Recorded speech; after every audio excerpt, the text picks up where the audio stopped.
자, 오늘 우리가 함께 은혜를 받고자 하는 말씀의 제목은 후회 없는 인생을 살려면, 이런 제목입니다. 살면서 후회 없이 사는 사람이 별로 없지요. 오늘 말씀을 통해서 참으로 후회 없는 그런 인생을 사시는 여러 성도님들 다 되시기를 주님의 이름으로 축원드립니다.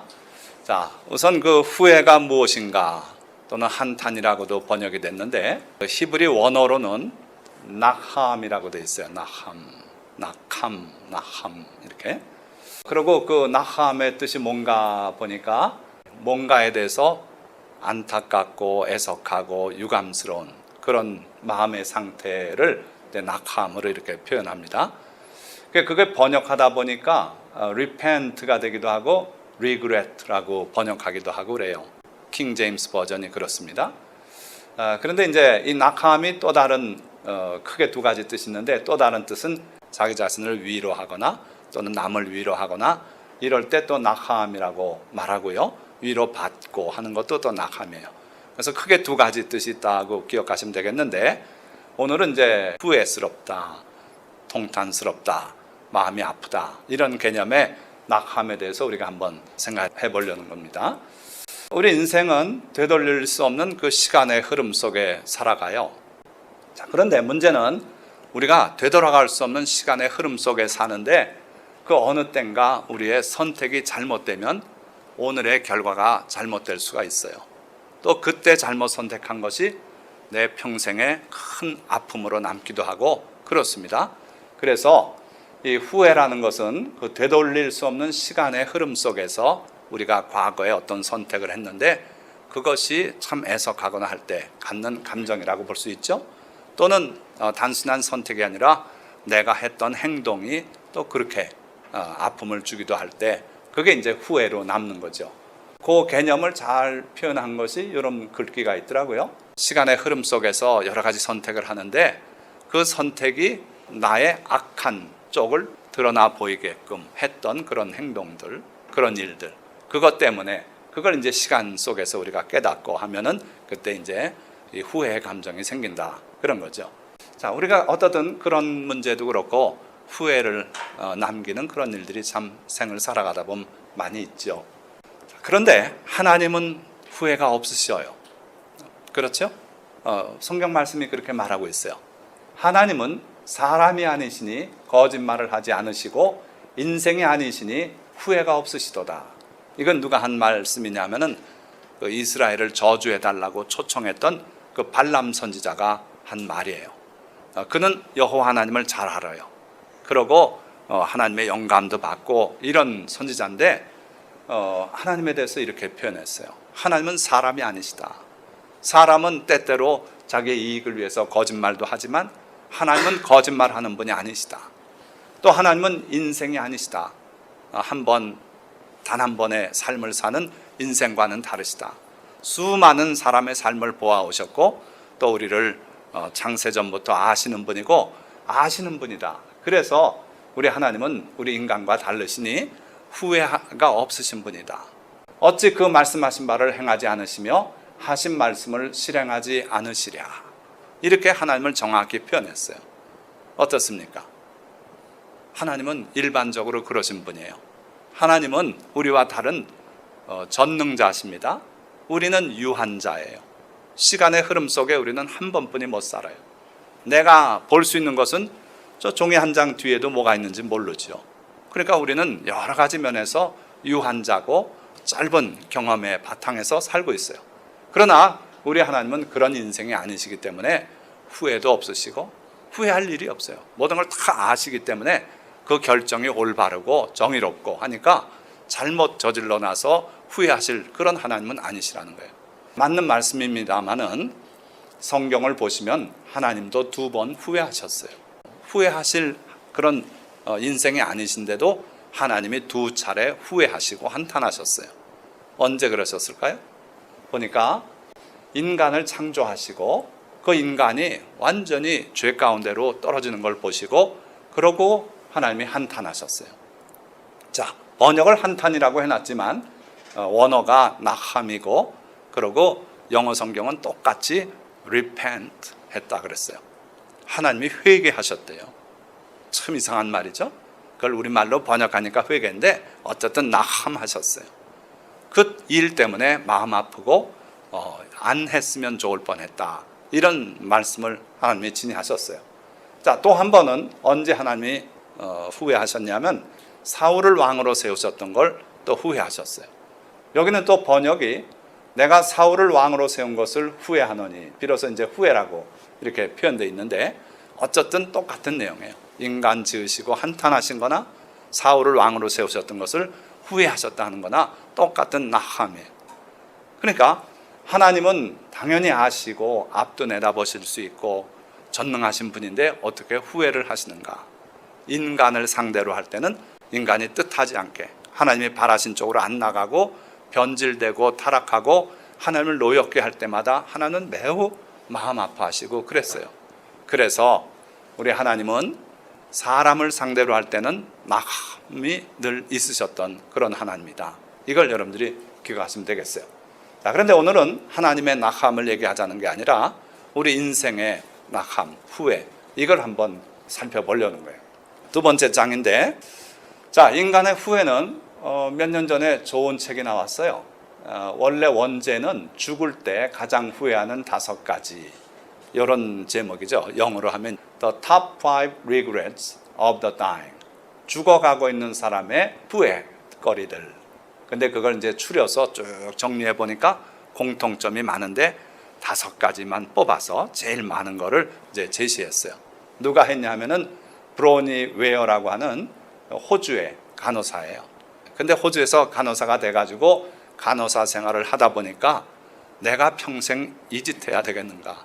여러분들도 그런 사람 많아요. 좋은 자리에 취직하고 좋은 자리를 주셨는데도 불구하고 평생 이것만 하고 살아야겠는가? 이런 생각이 들어서 뚱딴지같이 이거 때려치고 다른 길로 나가는 그런 사람들이 더러 있어요. 근데 이 여성이 그랬어요. 그래서 직장을 때려치고 영국으로 건너갔어요. 영국 가가지고 소망이 뭐냐면 가수예요. 요즘 우리 한국에도 어려서부터 가수가 되겠다고 걸그룹들 보고 그냥 그거 따라 하려고 이런 애들이 있어요. 제 외손녀가 그러더라고요. 지금 이제 6학년 돼서 조금 정신 차렸습니다만은 그 전에 보면 꿈이 가수 되는 거예요. 목소리가 그렇게 가수할 목소리가 아닌데 그래요. 그런데 어쨌든 이 여성이 그렇게 해가지고 영국으로 가가지고 길거리 가수가 되려고 했어요. 그런데 뭐 돈이 들어오고 그럽니까? 안 들어와요. 그러니까 할 수 없이 자기의 본직을 거기서 생계수단으로 가졌어요. 뭘 했냐 하면은 그 마지막 돌아가시는 분들 임종을 도와주는 그런 병원들이 있죠. 호스피스. 거기서 간호사로 취직을 해가지고 남은 생애가 한 4주 내지 12주, 그러니까 길게 보면 3달 아니면 한 달 만에 돌아가실 분들을 맡겨서 그분들을 평안히 돌아갈 수 있게 그런 역할을 하는 간호사 역할을 했어요. 그러니까 생계수단으로 했고 또 시간 날 때는 나가서 길거리 노래하고 하는데 거기에 매력을 느꼈어요. 뜻하지 않게. 그래서 많은 사람을 상대로 이야기하다 보니까 그분들이 놀라운 인생 이야기를 자기에게 많이 해주더라는 거예요. 마지막 얼마 안 남은 생을 놔두고 자기 살아왔던 이야기들을 길게 얘기합니다. 그러면서 그 삶에서 후회되시는 건 없었냐고 물어보면 후회스러운 이야기들을 다 털어놔요. 그러면서 정리해 보니까 5가지 정도가 공통적인 흔한 그 후회더라 해가지고 그거를 자기 블로그에다 2009년에 올리기 시작했어요. 그랬더니 많은 사람들이 보기 시작해가지고 뭐 800만 명 이상 그 블로그를 방문했고 그렇게 됐어요. 그래가지고 그 내용이 참 많은 사람에게 감동을 주고 하니까 사람들이 자꾸 그걸 책으로 내보면 어떠냐. 그래가지고 2012년도에 책으로 낸 게 이 책이에요. 그래가지고 그게 이제 번역된 게 조금 아까 보셨던 그 우리말 그 내용입니다. 제목을 요걸 잡지 않고 그 중에 한 가지 이유를 책의 제목으로 이렇게 잡아놨더라고요. 자, 그럼 이제 여러분들 궁금하시죠? 죽어가는 사람들이 제일 후회하는 내용이 뭘까 보니까요. 내 삶을 살았었으면 좋았었겠다. 그런 이야기들을 많이 한다는 거예요. 자, 이거 읽어보면요, 감동도 되고 실제 내용을 보면 그렇게 해서 거기에 막 빨려 들어가요. 그런데 반드시 옳은 건 아닙니다. 자, 저도요, 부모님들이 너는 의사가 되라, 아니면은 약사가 되라, 그래가지고 제가 약사 됐어요. 약대, 의대, 공대 셋을 놓고 기도하고 제비 뽑았더니 약대. 그래서 그래도 사람의 인생을 어떻게 제비 뽑아서 하나, 한 번 더 기도하고 열심히 집안이다. 그리고 또 뽑았는데 또 약대가 나왔어요. 그래서 저는 약대를 갔습니다. 그러니까 저는 제가 가고 싶어서 간 게 아니에요. 제비 뽑혀서 약대를 갔어요. 그런데 그 길이 사실 하나님께서 인도하신 길이에요. 그러고 하나님께서 사회적인 지위를 주시겠다 그래가지고 제게 교수가 되는 길을 결국은 그리 인도하셨어요. 저는 돈 버는 길로 가려고 그랬어요. 약국해서 돈 많이 벌어가지고 도매상하고 제약회사 하고 그래가지고 돈 벌어서 착한 일 하겠다고 그랬는데 하나님께서는 사회적인 지위를 허락하셔서 교수로 살아오도록 그렇게 하셨어요. 자, 그러니까 제 인생을 돌이켜보면 내 마음대로 뭐가 되겠다고 해서 된 사람은 아니에요. 그러나 되돌아보니까 참 아름다운 삶을 살았고, 아직 다 사는 건 아닙니다만은 그래서 감사에 넘칠 뿐이에요. 그리고요, 어떤 분은 또 부모님들이 야, 너는 의사가 되라. 그래서 의사가 되고 나니까 얼마나 선한 일을 많이 할 수 있지 않습니까? 의료봉사도 다닐 수 있고 그래요. 어쨌든 누가 뭐 되라 그래서 그거에 맞춰 되는 사람도 있는데, 지금 이 여성은 많은 사람들이 그걸 후회하더라 하는 얘기를 하는 거예요. 반드시 그렇진 않다는 걸 여러분들이 아시라는 거예요. 자, 둘째는 모든 남성이 그렇게 후회했대요. 여성 중엔 일부가 후회했답니다. 그 뭐냐면 너무 일을 많이 했다, 그런 후회를 하더라는 거예요. 남성들이 많이 그래요. 남성들은 가장으로서 집안을 끌어가기 위해서 평생 하기 싫어도 그 일을 해요. 저는 그래도 하나님께서 은혜를 주셔서 60대 가지고 교수 그만하고 싶다 하는데 그만할 수 있게 해주시고 지금 너무 해피해요. 정말 순간순간 놀고 먹는 게 즐거워요. 물론 아주 노는 건 아닙니다. 이 목회가 만만치 않아요. 그래서 저는 교수직을 60에 그만둔 거 참 잘했다는 생각이 들어요. 그 이전엔 심장도 부정맥도 있고 그랬는데 지금은 그런 것도 없어졌어요. 그러고 등산도 자주 가니까 다리 근육도 튼튼해지고 허리 아픈 게 없어졌어요. 이전엔 뭐 물건 들다 허리 삐걱 해가지고 2주씩 고생한 적이 많은데 그게 운동을 안 해서 그렇대요. 그래서 등산을 좀 하니까 그것도 해소되고 아주 여러분들 웃을지 몰라도 젊음을 되찾는 기분이에요. 믿으시거나 말거나. 자, 어떻든 생을 마지막 순간에 도달한 분들이, 남자분들은 대개 나는 너무 일만 했다 하면서 일을 좀 적게 하고 시간을 더 소중한 데 썼으면 좋았을 뻔했다, 그런 후회를 하더라는 거예요. 그럼 그 소중한 것이 무엇인가? 대개는 가족들, 내 자식들, 거기에다 시간을 좀 더 썼으면 좋았을 뻔했다. 내가 우리 애들 잘하는 그 모습도 아득하게 기억도 안 나고 바빠서 나는 일만 했고 우리 애들은 그냥 어느 날 보니까 훌쩍 커 있었다. 그리고 우리 집을 떠나고 나는 내 자식 잃어버린 감정을 가졌고 그랬다는 거예요. 그래서 일을 좀 줄이고 그 방법을 제안하기도 해요. 생을 조금 단순화시켜라. 너무 바쁘게 이렇게 하고 또 차를 사도 뭐 벤틀리 아니면 뭐 탄다고 이러고 버티고 3억짜리 사고 그런 짓 하지 말고, 이건 제 얘기입니다. 소나타 정도면 된다. 그러면 삶이 대단히 여유로워지고 그렇게 일 많이 안 해도 되는 그런 삶이 되는 거예요. 자, 세 번째는 내 감정을 표현하고 살았으면 좋았을 뻔했다. 나는 너무 이웃 사람들하고 가족하고 다투기 싫어서 내 감정을 수그리고 그러고 살아왔다. 그랬더니 그 감정에 억눌려서 결국 우라병이 생기고 오늘 내 암도 생기고 이런 거 아닌가, 이렇게 후회하는 사람들이 많더라는 거예요. 자, 그 다음에 뭐 또 다른 5가지, 2가지 더 있습니다만은 친구들하고 좀 더 시간을 보냈었으면 좋았을 뻔했고, 그 다음에 또 내 자신이 행복하다고 선택을 하고 행복의 길을 선택했으면 좋았겠다, 쭉 있는데 브로니의 이 글을 읽고 감동을 받아가지고 이거를 아주 철칙같이 생각하는 분들이 많아졌어요. 근데 가만히 잘 보니까 이 이야기들이 다 옳은 건 아니더라는 거예요. 조선일보에서 TV 채널도 가지고 있지 않습니까? 그래가지고 거기서 또 그런 조사를 또 했더라고요.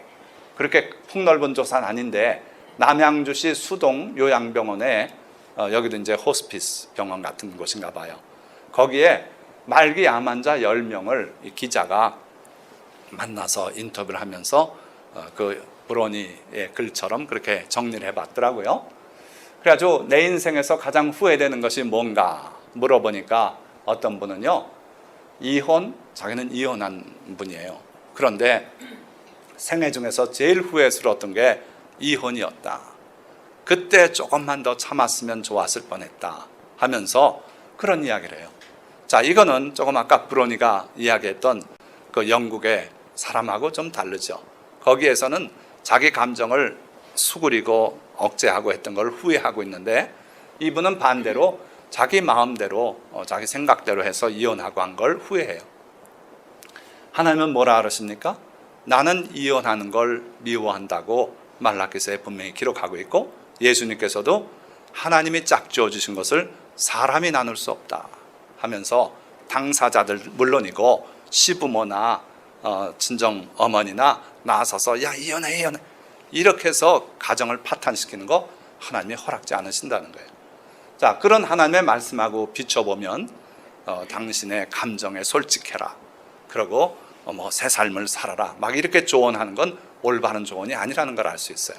그러니까 그 후회가 때로는 이혼한 게 후회가 될 수도 있고, 이혼 안 하고 참고 사는 걸 후회하는 사람도 있고, 그런데 어느 것이 옳으냐? 우리는 하나님의 말씀에 근거해야 옳은 답을 얻을 수 있다는 거예요. 자, 또 다른 이야기를 보니까 너무 쉽게 버린 꿈에 대해서 후회하는 사람들이 있었어요. 그래서 꿈을 포기하지 말아라. 이건 아주 유행처럼 돼서 그렇죠. Dream comes true. 꿈은 이루어진다라든지 뭐 이런 이야기가 많아요. 그런데 이루어진 꿈보다는 안 이루어진 꿈이 훨씬 많습니다. 그래서요, 꿈을 포기하지 말아라. 좋은 말씀이긴 해요. 그리고 우리 그리스도인들도 역시 하나님이 주신 꿈이 있다면 그 꿈을 이루기 위해서 최선을 다할 필요가 있어요.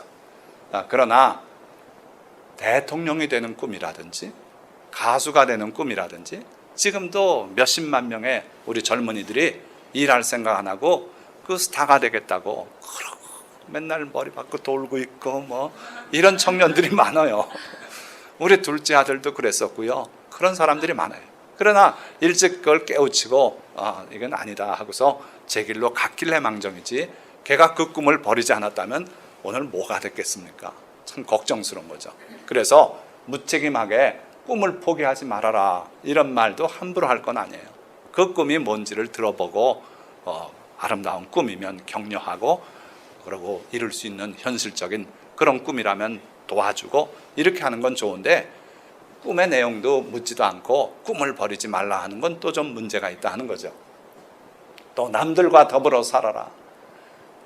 그렇게 살아가지고 또 되겠습니까? 친구들만 따라가다가 결국 가출하고 옥상에 올라가서 벽돌 던져 사람 죽이고 뭐 이런 친구 너무 좋아할 것도 아니라는 거예요. 그러니까 얼뜻 보면 다 좋은 것 같아서 그거 따라가는데, 역시 하나님의 말씀이 뭘 말하고 있는가에 좀 더 신경을 써야겠다는 거예요. 그래서 오늘 제가 그리스도인의 후회 없는 삶을 위해서 이제 조언을 드리는 거예요. 내용은 아주 간단해요. 그런데 이 후회 없는 삶, 이 교훈이 제가 이번에 교회 십자가 탑을 올리다 하나님께 감동받고 그래서 깨달았어요. 뭐냐 하면요, 지금 여러분들은 이제 잘 못 보셨겠지만 일단 나가서 보십시오. 우리 옥상에 십자가 탑이 올라갔어요. 그 전에 교회 할 때는 그 누드 캐슬 빌딩, 그건 올릴 수도 없는 건물이에요. 우리 마음대로 할 수 없는 거죠. 이제 이 건물은 우리가 교회가 주인이 됐고, 그리고 이 위에 아무도 없고, 그래서 십자가 탑 올리는데 지장이 없었어요. 그래가지고 십자가 탑을 올려야겠다 하고 올리는데 막상 알아보니까 쉽지 않더라고요. 이게 법적으로 6m를 넘어가면 불법이 된대요. 그래서 6m 이내로 해야 되고, 더군다나 요즘은 십자가 가지고 시비하는 사람들이 많대요. 그래가지고 붉은 십자가를 못하고 흰빛 십자가들을 대게 한대요. 제가 여러 업소를 접촉해 보니까 90% 흰색입니다. 그래서 목사님 흰색으로 하세요. 이렇게 권하더라고요. 어떤 분은 70%라 그러고 흰색이, 어떤 분은 60%라 그러고 평균 잡아도 70몇 프로 되겠더라고요. 그래서 저는 흰빛으로 하자. 괜히 마찰 일으킬 필요 없다. 그런데 우리 사모님은 예수님의 보혈을 상징하는 붉은 빛으로 해야지 무슨 흰빛이냐고. 그래서 제가 고민스러웠어요. 하기 전부터 걱정이 되는 거예요. 그런데 제가 그때 이제 새벽 기도에 말씀을 쭉 전하는 가운데 요아스 왕의 이야기를 읽게 되고 전하게 됐어요. 그 전에 먼저 이 말씀 잠깐 드리고, 예수 믿는 사람은 모든 걸 다 내려놓고 십자가를 지고 울며 불며 평생을 살아야 하는가? 그게 예수 믿는 길이라고 주장하는 분들이 많아요. 나를 따르려거든 자기 십자가를 지고 자기를 부인하고 나를 따르라고 주님이 말씀하셨잖아요. 그런데 실제 또 하나님의 말씀을 쭉 살펴보면 그렇지만 않더라는 거예요. 그래서 말하자면 목사가 돼서 소명을 받아서 목회 생활을 할 때는 때로는 나 자신을 십자가에 못 박고 내려놓고 나를 부인하고, 내가 원치 않아도 이게 교회가 나가야 할 길이라면 그렇게 목사는 십자가를 지고 나가야 돼요. 그러나 여러 성도님들이 평상적인 삶을 살 때는, 그게 나하고 어떤 갈등 관계에 있을 때는 주님의 길을 먼저 택하라는 그런 뜻으로 보면 될 거예요. 자, 그래서 우리의 삶에서 어떤 자세로 살아야 될 건가? 오늘 전도서 말씀을 보니까 이런 말씀이 있어요. 청년이여, 내 어린 때를 즐거워하며 내 청년의 날들을 마음에 기뻐하여 마음에 원하는 길들과 내 눈이 보는 대로 행하라. 이건 마음대로 살라는 겁니다. 그렇죠? 얼핏 보면 그래요. 그러니까 내 마음에 원하는 길이 있으면 그대로 추구하고 살아라. 하다가 안 되면 그때 포기하더라도 한번 노력은 해봐라. 이런 권면이라고 볼 수 있어요. 그 다음에 내 눈이 보는 대로 행하라. 봐서 저거 멋있다 하면 그거 해보고, 아니면 저 산이 저기 한번 올라가 봐야겠다 생각이 들면 올라가 보고, 달을 볼 때 저 달까지 한번 가보면 얼마나 좋을까, 그런 생각이 들면 달까지 가는 일을 한번 계획해서 로켓도 쏴보고 그러라는 게 이 말씀이에요. 그러니까 우리 그리스도인들에게 한없는 자유와 도전을 허락하시는 거죠. 그런데 여기 보세요. 이 에클레시에스토스, 그러니까 전도서라고 하는 내용이 사람이 사는 두 가지 길을 보여주고 있다고 어떤 분이 그렇게 판단해서 그림을 그려놨더라고요. 첫째는 under the sun, 태양 아래 사는 삶이에요. 이거는 그냥 일반적인 삶이에요. 하나님이 없는 삶이에요. 그냥 해 아래서 사는 거예요. 자연 속에서, 자연인으로 그렇게 사는 거고, 또 한 가지 길은 in the fear of God, 하나님을 경외하는 경외심을 가지고 사는 그러한 삶의 길이에요. 그러니까 전도서는 보면 쭉 under the sun, 태양 아래 삶을 많이 얘기해요. 그래서 해 아래서 하는 모든 수고가 다 헛되더라. 내가 해보니까 아무것도 아니더라. 내가 왕이 되어서 많은 일들 해보지 않았는가. 그런데 하나님 없이 그냥 해 아래서 하는 모든 일이 다 헛되어 바람을 잡으려는 일과 같더라. 자, 그럼 어떻게 살란 말입니까? 마음껏 사는데 단 하나님이 이 모든 일로 말미암아 너를 심판하실 줄 알라. 하나님의 공의로운 심판이 있다는 걸 알고 하나님의 뜻인가, 하나님이 기뻐하시는 내용인가, 이걸 살펴서 살면은 네 삶이 성공하고 빛난 삶이 될 것이다 하는 게 전도서의 결론이에요. 그래서 여러분들은 인생을 후회 없이 살려면 어떻게 살아야 돼요? 첫째로 아까 그 이야기처럼 꿈을 너무 쉽게 버리지 말고, 그러고 하고 싶은 일들을 해봐야 돼. 하고 싶은데 못하고 나중에 돌아보면 아쉬움이 남는 거예요. 그래서 저는 하나님 앞에 제 소원을 아랬어요. 전 미국이 가보고 싶습니다. 지리시간에 보니까 가장 큰 대륙가 더 보였어요, 미국이. 그래서 저는 이 대륙 가서 마음껏 휘젓고 한번 달려보고 싶습니다. 그랬더니 그 소원을 하나님께서 들어주셨어요. 그래서 네가 원하면 미국 가 살게도 해주마. 그래가지고 제가 미국 다니는 거를 세상적인 생각으로 다니는 게 아니라 하나님 아버지께서 내게 주신 특혜다, 특권이고 하나님의 허락이다 생각해서 마음대로 다니고 미국의 대륙을 횡단하고 남북으로 동서로 마음껏 다녀요. 이 나라가 하나님 나라지 세상 나라가 아니라는 걸 제가 알기 때문이에요. 그래서요, 여러분들 하나님께서 허락하시면 다 할 수 있어요. 그러니까 하나님 앞에서 큰 꿈을 가지시기 바랍니다. 하나님이 허락하시는 꿈이면 그건 여러분들 정말 걱정할 게 없어요. 우리 말씀사랑교회 시작할 때 제가 하나님 앞에 걱정이 돼서 기도한 게 있어요.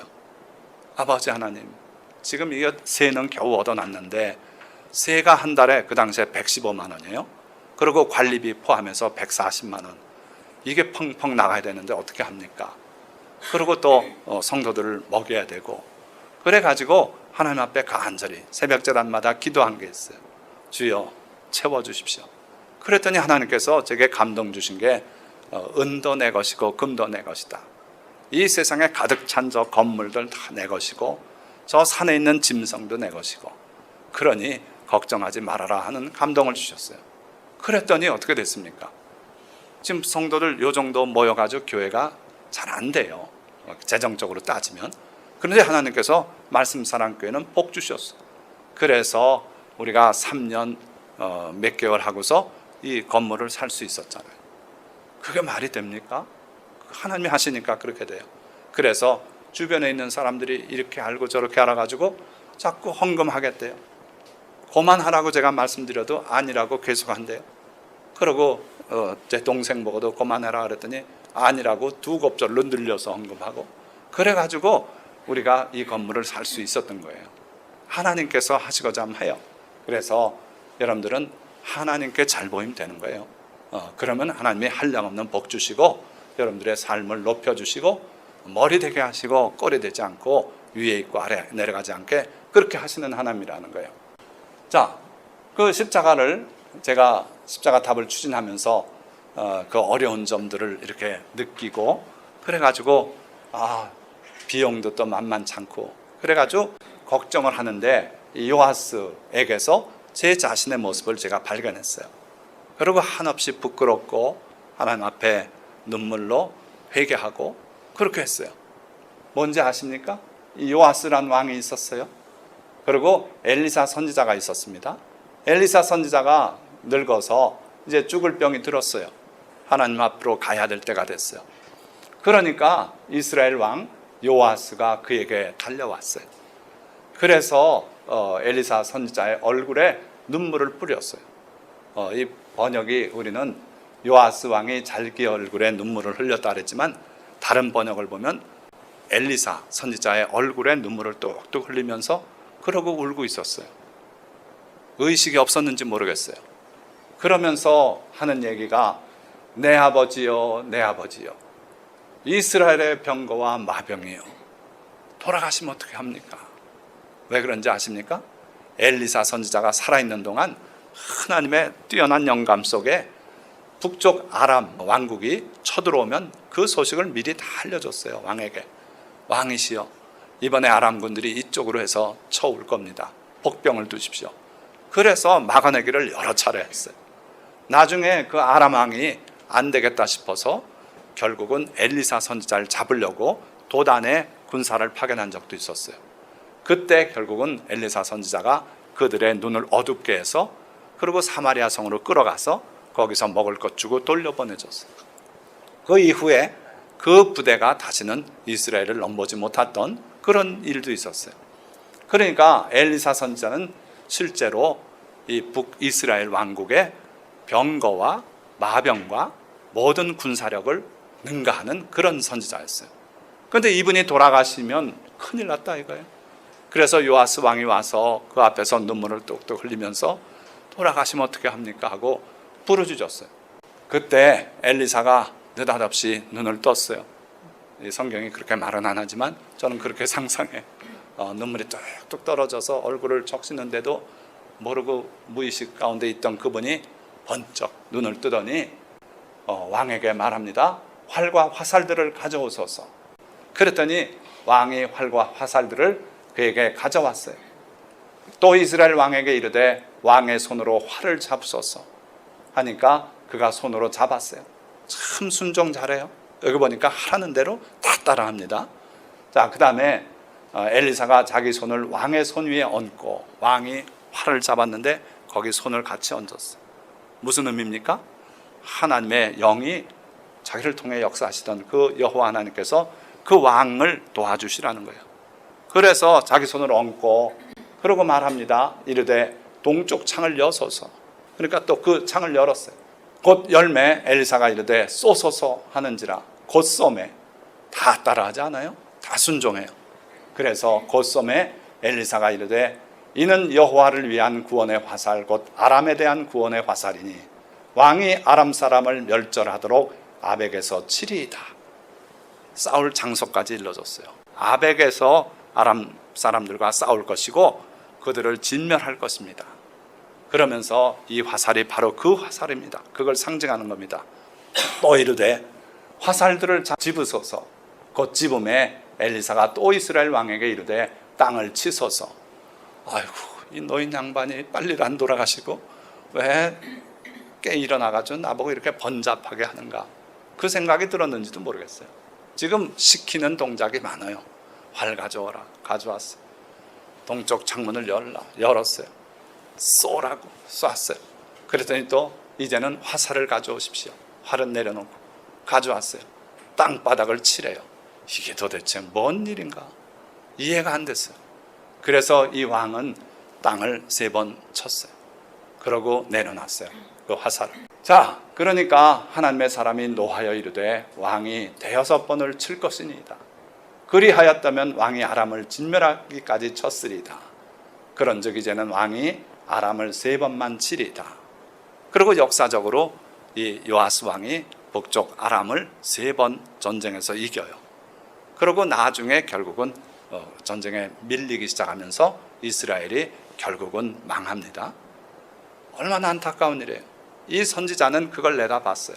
그래서 아람을 향해서 진멸하는 여호와의 화살이니 힘껏 내려치라고 할 때 열정을 다해서 또 치고 또 치고 화살이 부러지면 새 화살 갖다 치고 그랬으면 얼마나 좋을 뻔했어요.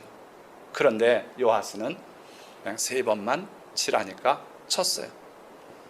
저는 이 요아스의 모습에서 제 모습이 보였어요. 하나님의 종이라고 택함 받았으나 내가 최선을 다해서 하질 못했어요. 왜요? 교수라. 교수 일하고 목회 일하고 그러면서 핑계거리가 좋잖아요. 교수 일을 해야 되니까. 그러면서 하느라고 했다고 자부했어요. 그런데 되돌아보니 야, 내가 했어야 될 만한 일만큼 내가 못했다. 이 요아스와 같은 모습이 제게 비춰졌어요. 거기에다가 또 예수님의 말씀이 겹쳤습니다. 예수께서 이르시되 내 마음을 다하고 목숨을 다하고 뜻을 다하여 주 너의 하나님을 사랑하라. 그러니까 잘하는 말씀이고 많이 설교한 말씀이에요. 그런데 이번에는 다하라는 이 말씀이 제게 다가왔어요. 왜 나는 다하지 못했는가? 암으로 죽어가는 그 사람이 느낄 수 있는 그런 감정을 느꼈어요. 십자가 올리면서도 그거 하나 자신 있게 못하고 왜 붉은 빛 하면은 주변에서 시비한다 그러고 그거를 흰빛으로 하려고 그러고 왜 그렇게 해야 하는가? 마음속에 회개의 마음이 일었어요. 그래서 다 해야 되는구나. 다 하지 못했구나. 다 하지 못했구나. 하나님을 사랑하는데 다 하라 그러셨는데 다 하라는 걸 강조하시려고 3가지를 다 하라고 하나님께서 반복어법을 쓰셨는데 이건 굳이 뭐를 다 하고 뭐를 다 하라는 그런 의미가 아니에요. 내 생애를 다해서 내 자신을 다해서 하나님을 사랑해라. 다 해라. 조금 하고 나머지는 나를 위해서 쓰고 그러면서 다 했다고 생각하지 말라는 거예요. 뭘 다 하라고요? 내 마음을 다해라.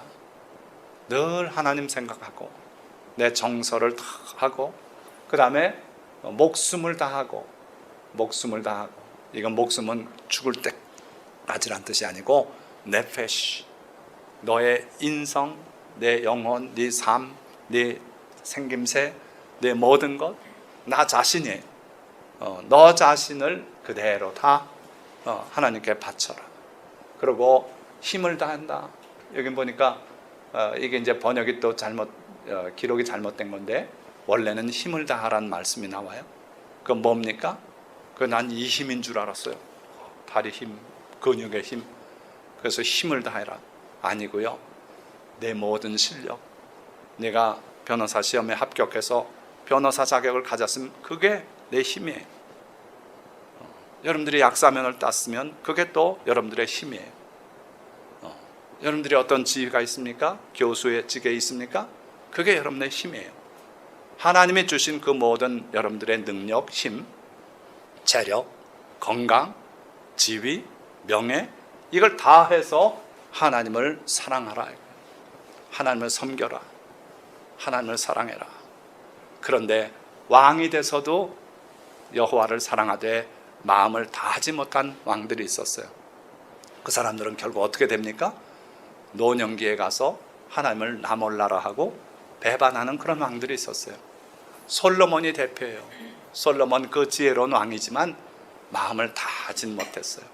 그래서 그 결과 나중에 노인이 돼가지고 우상들을 숭배하고 하나님께서 노여워서 2번이나 말씀하셔도 말 듣지 않고 그러니까 그 아들 때 나라를 나누셨어요.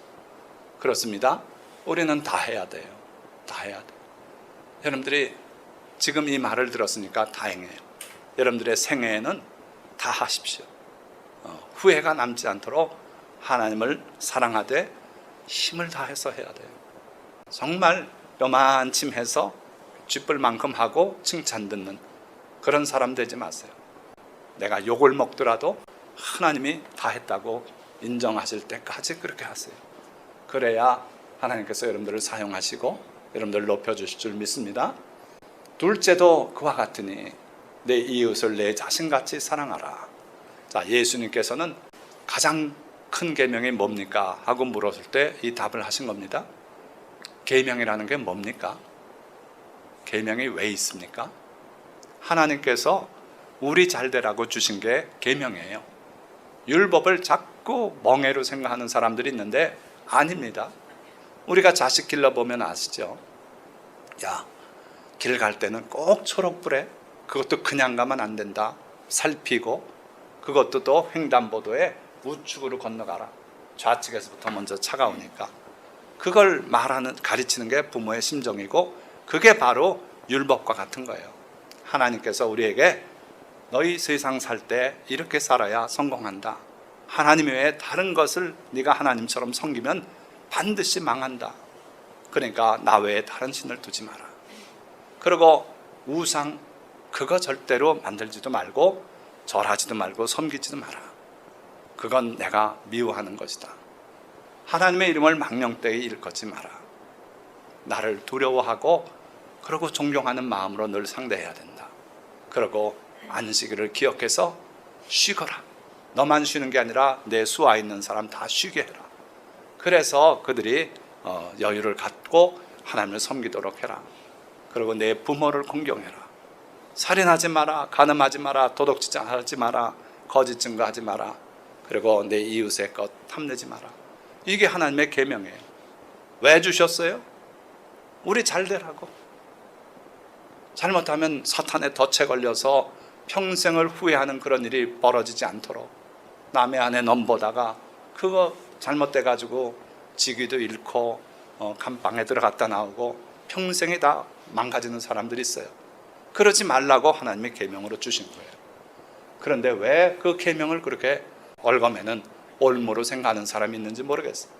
그러니까요, 주님께서 우리에게 계명을 주신 건 우리 잘 되라고 주신 거예요. 후회할 일이 없으라고 계명을 주셨어요. 근데 그 중에서도 가장 큰 계명 2가지가 바로 이거예요. 하나님 사랑해라. 사랑해야 돼. 다 해서 사랑해라. 마음을 다하고 목숨을 다하고 힘을 다하고 능력을 다하고 지위를 다하고 다 해서 하나님 섬겨라. 사랑해라. 그리고 또 내 이웃 사랑하거라. 내 몸과 같이 사랑해라. 이게 주님께서 우리에게 주신 계명이에요. 이 계명만 여러분들이 꼭 기억하시고 그러고 평생을 이 계명 속에서 산다면 후회할 일이 없을 거예요. 여기 잘 보세요. 자식들하고 시간 못 가진 게 안타깝다고 죽기 전에 후회하는 거, 여기 보니까 그런 후회가 있을 수 없어요. 내 이웃, 내 자녀까지 포함해서 다 내 이웃이에요. 내 몸과 같이 사랑하라 그러셨는데 그들과 시간 보내고 해야 되지 않습니까? 여기서 다 해석돼요. 최선을 다해라. 왜 하나님이 주신 꿈을 내려놓고 그렇게 쉽게 버리고 그리고 나중에 노년 돼가지고 그때 하나님이 내게 이런 기회를 주셨는데 내가 왜 그 꿈을 아예 쉽게 포기했나? 그런 일도 없어요. 이 계명들대로 살면 그렇다는 거예요. 말씀을 맺습니다. 인생이란, 제가 나이 62이 돼가지고 인생 얘기를 하니까 좀 우습긴 합니다만 요즘은 아직 더 살아야 노인이에요. 저 같으면 노인축에 못 끼어요. 저희 아파트에, 저희 홍도동에 지금 살고 있는데 거기 나가는 그 수의실 앞에 의자가 있고 노인들이 늘 앉아 있어요. 다 저보다 나이 먹은 분들이에요. 그러니까 저는 피해 다녀요. 그러니까 인생 얘기하는 게 좀 쑥스러워요. 오늘도 두 분한테 인사를 하고 왔는데 그래도 하나님이 지혜를 주셨으니까 인생을 논해봅니다. 자, 인생이란 한 번도 가보지 못한 낯설고 어둡고 험한 길을 홀로 걸어가는 시간 속 여행 같은 것이다. 저는 그렇게 봤어요. 홀로 가요. 물론 아내도 있고 자녀도 있습니다만은 그것도 잠시예요. 그러고 또 헤어져요. 결국은 홀로 가는 게 인생길이다. 근데 그 길이 한 번이라도 내가 가봤던 길이면 좋은데 모든 게 한 번 가는 길이에요. 처음 가는 거예요. 결혼도 저 처음 해봤고 아직 더 해보질 못했죠. 모든 게 다 한 번이니까 뭐 하면서 돈 쓰지 않습니까? 실제로 그래요. 초등학교 입학했던 그날을 저는 기억해요. 어머님이 여기다 손수건 걸어주고 코 닦으라고. 그러고 초등학교를 입학했어요. 다시 입학하는가? 결코 저는 초등학교를 다시 입학할 수 없어요. 다 한 번씩 지나가고 말아요. 중학교 입학할 때 아버님 어머님이 기뻐서 저랑 같이 입학식 참석하고 찍어놓은 사진이 있어요. 또 입학하는가? 그렇지 않아요. 모든 게 그래요. 신학교 졸업하면서 제가 수석해가지고 상 받고 이렇게 찍었는데 그것도 한 번뿐이 없어요. 또 졸업하나? 없어요. 그러니까 모든 게 한 번이에요. 근데 그 길을 내가 가보지 못한 그 길을 한 번씩 지나가는 거예요. 그런데 그 모든 길들이 낯설어요. 결혼식 할 때 제가 뭐 능수능란해서 잘했는 줄 아십니까? 그렇지 못해요. 그래가지고 구두도 사 신었는데 싼 거 신어가지고 못이 삐져가지고 발뒤꿈치를 찌르고 그 신을 신고 결혼했어요. 양복은 제 친구한테, 아주 가까운 친구한테 4,000원인가 주고 샀어. 그 친구 양복을. 그걸 걸쳐 입고 그러면서 저는 살아왔어요. 그런데 그 낯설고 또 어두워요. 우리의 생은 어둡습니다. 그래서 예수님께서 오셔서 빛을 비춰주시고 빛 가운데로 오라고 불러주셨어요. 일반적으로 어두운 가운데 살아요. 이건 제가 꿈속에서도 봤어요. 캄캄한 밤인데 너무 칠흑같이 어두워서 몸서리 젖이는데 그 길을 제가 가고 있었어요. 근데 저 앞에 보니까 호롱불을 들고 가는 분이 계셨어요. 그래서 얼마나 반가운지 그분 따라서 열심히 가다 보니까 환한 데 나왔는데 그게 인생의 모습이더라고요. 어두운 길을 가고 있어요. 그러고요, 험한 길을 홀로 걸어가요. 험해서 때로는 넘어져서 다치기도 하고 상처를 입기도 하는, 그게 바로 우리 인생길이에요. 그리고 시간 속 여행 같은 것이다. 돌이킬 수 없다는 거죠. 자, 그래서 그 길에서 우리는 때로는 상처 입고 때로는 즐거워하기도 해요. 기쁜 순간도 많죠. 그렇죠? 제 외손녀가 태어나서 제가 서울대병원에 가가지고 그놈을 안아보는데 기쁘더라고요. 그런 기쁨의 순간도 있어요. 그러나 또 그 애를 내려다보니까, 야, 너도 태어나서 자라서 커가지고 나중엔 죽음을 맛보아야 되는구나. 하면서 갓난아기를 안고 죽음을 생각하면서 측은하더라고요. 어쨌든 우리는 때로는 즐거워하기도 하고 또 상처도 있고, 그리고 또 가다가 보면 많은 갈림길을 만나요. 이게 외골길이라면 그냥 무조건 가면 되는데 갈림길이 딱 나서요. 이리 가야 할지 저리 가야 할지 선택을 하면서 결국 나는 한쪽 길로 뿐이 못 가요. 갔다가 또 돌아와서 다시 이 길을 가게는 안 되더라고요. 그래서 갈림길을 만나서 선택을 하는데 그때마다 때로는 두렵고 설레고 이러면서 선택해서 나가는 게 인생길이에요.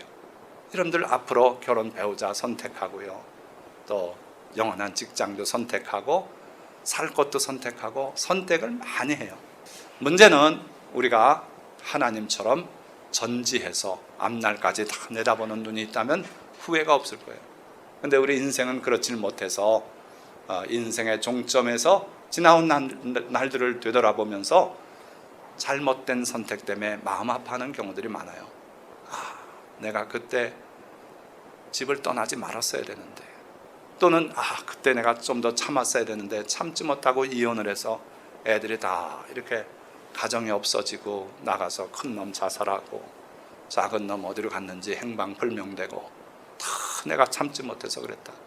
이런 후회도 있는 거예요. 잘못된 선택 때문에 마음 아파하고요. 또 이런 사람도 있어요. 좀 더 사랑하지 못했다.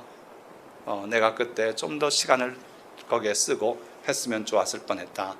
그렇게 후회하는 사람도 있어요. 또는 최선을 다하지 못하고 너무 쉽게 포기한 꿈들로 후회하기도 해요.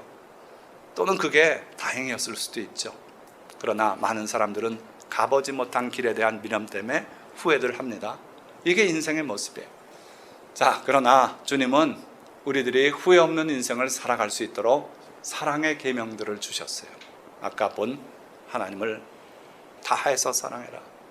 마음을 다하고 뜻을 다하고 성품을 다하고 힘을 다해서 주 너의 하나님을 사랑하라. 이 계명을 우리를 위해서 주신 거예요. 그렇게 살아야 후회가 없기 때문에 그래요. 그리고 내 이웃을 내 몸같이 사랑하라. 이것도 우리의 후회 없는 삶을 위해서 허락하신 계명이에요. 이 두 사랑의 계명, 이것만 잘 지켜도 여러분들의 삶에 후회가 안 남을 거예요. 거기다가 하나님께서는 성공과 실패의 많은 본보기들을 성경에 기록하게 하셨어요. 요아스 봐라. 그때 열정을 다해서 치지 않아서 결국 그 나라가 아람에게 정복당하지 않았냐. 이런 본보기를 우리에게 주시는 거예요. 그래서 성공한 사람 또는 실패한 사람의 많은 본보기를 성경에 기록하게 하시고 또 위로와 격려의 말씀들을 우리에게 주셨어요. 거기다가 보혜사 성령께서 우리에게 오셔서 우리와 동행하시면서 때때로 그 말씀을 떠올려 주시고 깨닫게 하시고 이러고 계셔요. 이게 얼마나 큰 은혜입니까? 자, 당신이 주님을 사랑하여 그의 계명들을 실천하며 주께서 주신 꿈을 버리지 않고 성령의 인도하심 안에서 최선을 다해서 살아간다면 여러분들 반드시 승리한 사람 되고 후회할 것이 없는 인생, 해같이 빛나는 인생이 될 줄 믿습니다.